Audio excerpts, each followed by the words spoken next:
Hey YouTube, Windraiser here, today coming to another Transformers review, and I'm going to be looking at Kingdom Paleotrex. I had him since he came out, and I never reviewed him. He's just been sitting there with Ractonite and Wingfinger, and Vertebrake and Dracodon, who I have reviewed those for, but never reviewed him. Anyways, so we're going to go ahead and take a look at him. And he's, like the other fossils, he is a Transformer who turns into a fossil. I'm still trying to wrap my head around that on how that worked. Like, I like how they did it, but I'm trying to figure out how a Cybertronian was able to transform into a skeleton. But then again, their body can become whatever they scan. So it kind of makes sense. It's cool.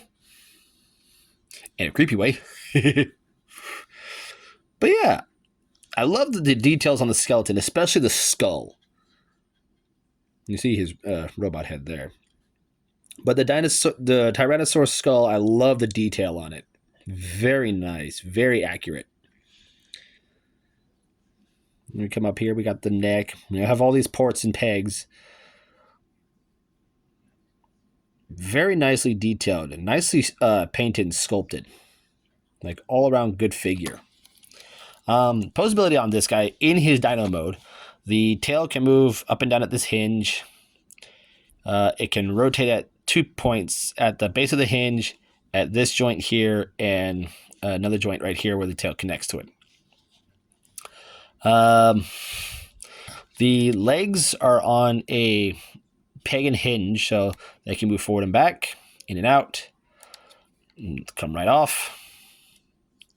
There's a swivel here, bend, and he has a bit of ankle tilt as well as an ankle swivel, and the toes can move up and down.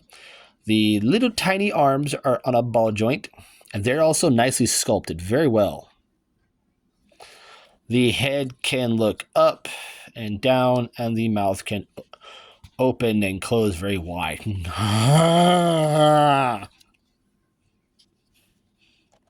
Sorry, I also had a lot of coffee.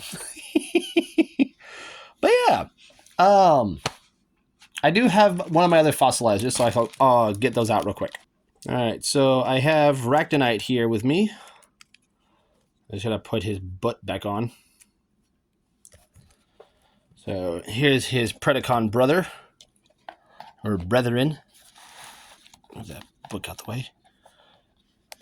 So here he is with his Predacon brethren, Ractonite. And I do like how these both look together. And again, out of the two, or out of all my fossilizers, Ractonite is still my favorite because I love the Styracosaurus.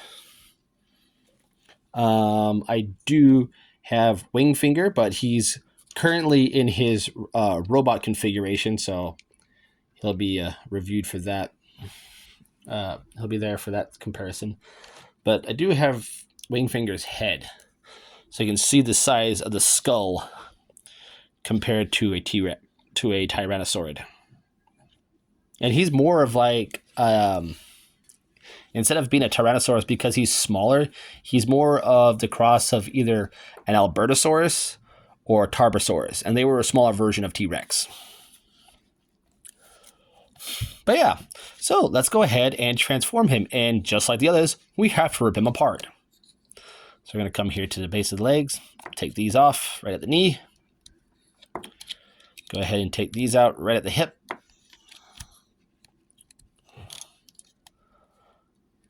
Go ahead, unpeg the tail right there, and then unpeg these two pieces. Come to the rib cage here and open it up. And you want to take this piece off. Open that piece off. Remove the rib cage. Disconnect the hip and chest piece assembly. There you go. You're left with all these pieces. So, first we're going to start is with this piece. So we're going to bring this down, hold this in place. You're going to bring the head down. There's a post and a porthole here, and that's going to just thoop into place. And I'm going to go ahead and rotate this head around. And there you go. So we'll take this. This will be the new chest piece. Just peg that right there. And there's the torso ready to go. So next we're going to come to the waist. Now we had them like this. So we open them, do a full 360, close one side in and just bring it down. Same on the other side and bring it down. So you have the arms here, and these will just sit like that on what will be his upper legs. So go ahead and peg these two pieces together. Come to what were the upper upper thigh legs of the dinosaur, and we're going to take this piece and swing it out, and that's going to be a heel. So these are going to be his robot legs, and they're very tiny.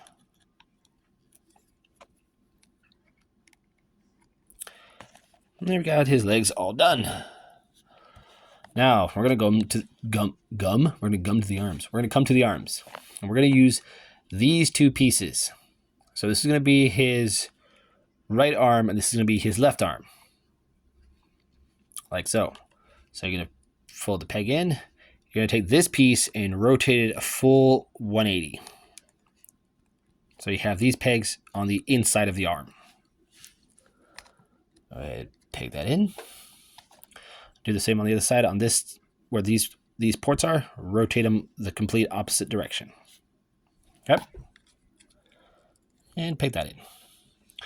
Now we're going to take what are the dino feet, straighten them out, rotate out what will now be the wrist, and fold in the toes. And these will now be his hands, or his lower arms. Do that on the other side. And you want the mushroom peg on the inside of the arm. And there you go. This becomes his little weapon. And I really don't have him hold it. I just have it pegged onto the back, so I'll just keep it off to the side. But there we go. There we have Paleotrex in his robot mode. And it's a terrifying looking robot mode. That face is the face of nightmares. But what's cool about this is because even though it resembles Optimus Primal's, the original one, his mace, it gives us that you can actually use it for his weaponizing armor gimmick. But I don't have my Primal with me, so I can't show that off. I do have another figure with me, though. But his real face is underneath this. It's right there. And that's his real face. That's his real head in a screaming skull. And I find that to be very cool. You got the nice little Predacon symbol right there, front and center. And for how small it is, they did a good job on it. Like, even with Ractonites, his is right here. And Wingfinger's maximal symbol is right there on his forehead. Like, for how small those were, even on, if you remember my Rat Trap review on how small that thing is, that's very well done. But yeah, get a close-up look at him. We see more of the bone detail on him. You get to see some bits of robot kibble, like his face, the codpiece, and the front toes of the dinosaur. But everything else is still all bone. Metallic bone. But yeah, posability on him. The head is on a hinge at the right there where that pin is, so he can nod up and down. He can do a full 360. Ow, very pointy. The arms can move in and out. They can also do a full 360. There is a bicep swivel. That's what that rotation joint is for. That's the bicep swivel. You have an over 90-degree bend at the elbow, both directions, and it can also swivel at the base of the elbow. You have a wrist rotation. The ankle joint now becomes a wrist hinge, and then the feet, which become the hands, do open and close. You have a waist rotation. Here, move that up. The legs can kick forward that far. Back that far. They can swing out that far. There is a thigh swivel, and there is a mechanical detail on the inside of the rib cage, which is very cool. There is a joint for the knees, so they can bend about 90 degrees. That peg can also act as a swivel. There is this hinge here, which is basically a broken thigh, or I guess it'd be considered ankle, but it's kind of weirdly placed. Yeah. Here he is with wing finger. You see how tall he is.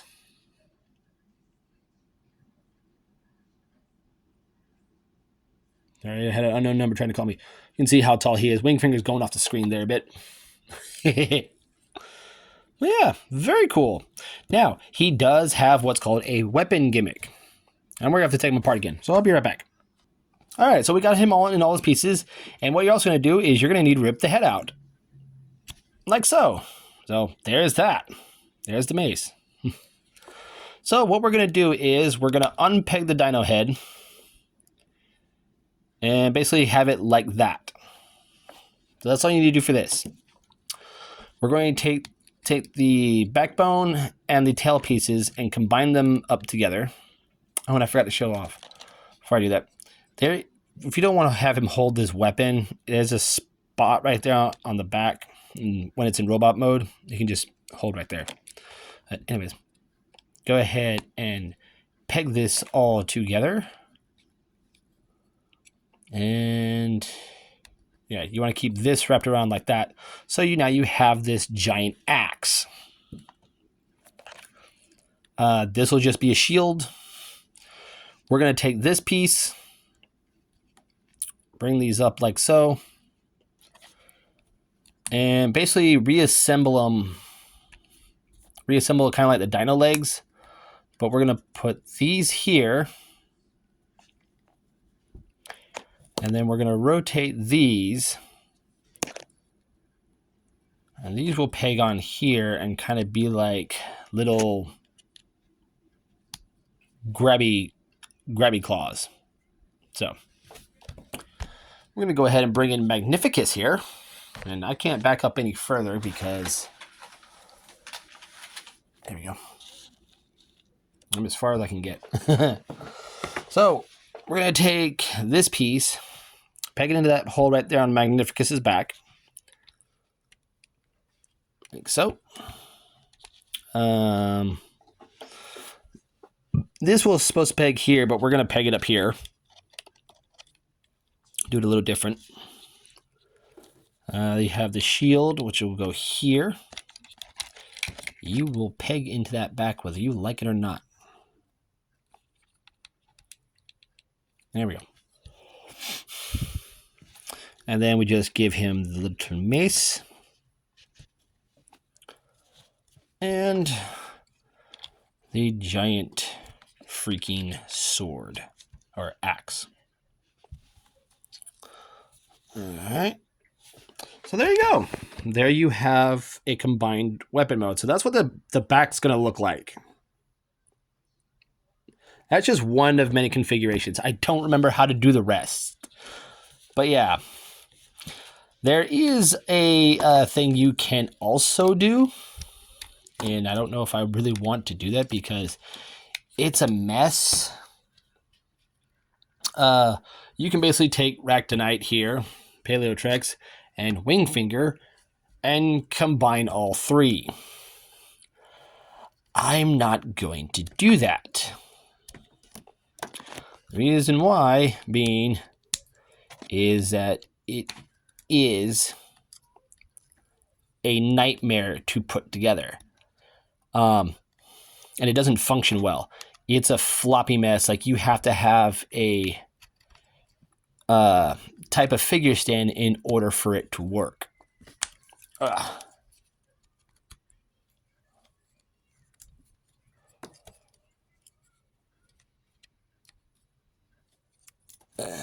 Almost got back together. Hold on. But yeah, he is a good figure. I do like him. I just recently just dug these guys out of my storage locker because I was like, yeah, I want to play with my modulators and everything again. Just as we have the armorizers. But yeah, there you guys have it. There you finally have my review for Paleotrex. I'm sorry it took so long to do, and I also apologize for not doing it sooner. So, I'm Windraiser. I'll catch you on the next review.